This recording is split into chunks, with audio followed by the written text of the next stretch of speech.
दिल्ली के लाल किला का निर्माण मुगल बादशाह शाहजहां ने 1638 से 1648 के बीच करवाया था।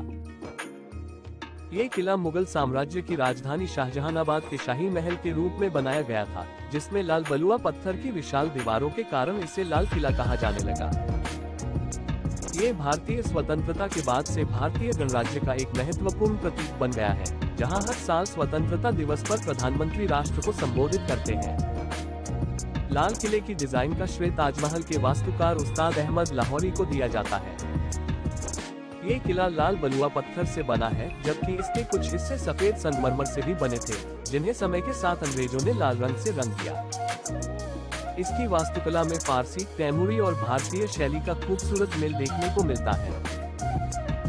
15 अगस्त 1947 को भारत की स्वतंत्रता के बाद पंडित जवाहरलाल नेहरू ने यहीं से राष्ट्रीय ध्वज फहराया और देश को संबोधित किया, जिससे ये स्वतंत्रता दिवस का प्रतीक बन गया। इसे 2007 में यूनेस्को द्वारा विश्व धरोहर स्थल के रूप में मान्यता दी गई थी। यूनेस्को साइट ID 231 है।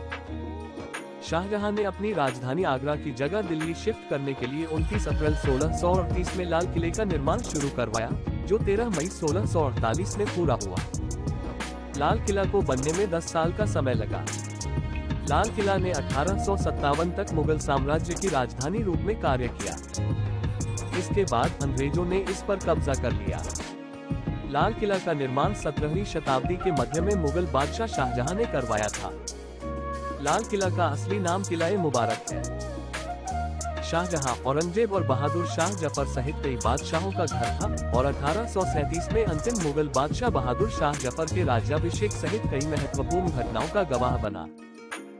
लाल किला के निर्माण कार्य में उस वक्त 1 करोड़ रुपए का खर्च आया था।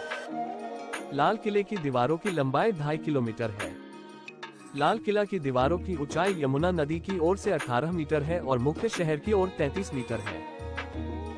लाल किले के पश्चिम और दक्षिण दिशाओं के मध्य में प्रवेश द्वार स्थित है, जिन्हें लाहौरी और दिल्ली दरवाजों के नाम जाना जाता है।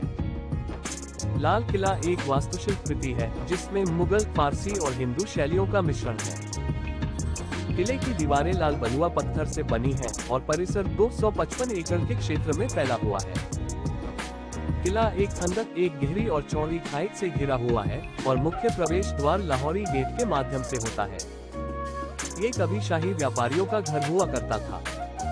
किले की सबसे प्रतिष्ठित विशेषता दीवान एक खास है, जिसे हॉल ऑफ प्राइवेट ऑडियंस के रूप में भी जाना जाता है। हॉल सफेद संगमरमर से बना है और अलंकृत स्तंभों द्वारा समर्थित है। छत को फूलों के रूपांकनों से सजाया गया है और कीमती पत्थरों से जड़ा हुआ है। दीवान एक खास का उपयोग सम्राट द्वारा अपने सलाहकारों और मंत्रियों के साथ निजी बैठकें करने के लिए किया जाता था। किले में दीवान ए आम या हॉल ऑफ पब्लिक ऑडियंस भी है। हॉल का उपयोग सम्राट द्वारा आम जनता से मिलने और उनकी शिकायतें सुनने के लिए किया जाता था। हॉल लाल बलुआ पत्थर से बना है और बेहतरीन नक्काशी और चित्रों से सजाया गया है।